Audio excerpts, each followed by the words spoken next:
Don't want to miss a single message on your Discord server? Here's how to turn on all message notifications the right way. Start by opening the Discord app on your mobile device or desktop. Once you're logged in, navigate to the server where you want to receive alerts for every message. Now look at the top of the screen.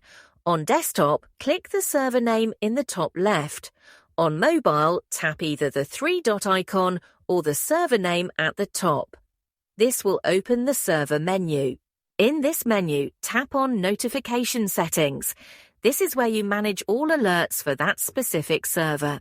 By default, Discord usually sets notifications to only a mentions, meaning you'll only get alerts when someone mentions you directly, but we're going to change that.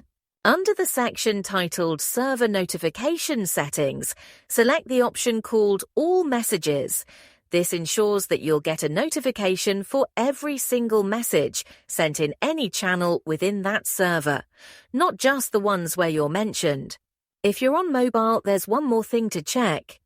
Go to your phone's settings, find the Discord app under Notifications, and make sure alerts are allowed. This ensures that the notifications you've enabled inside Discord will actually come through to your device. Now you'll stay in the loop and never miss a single message in your favorite server.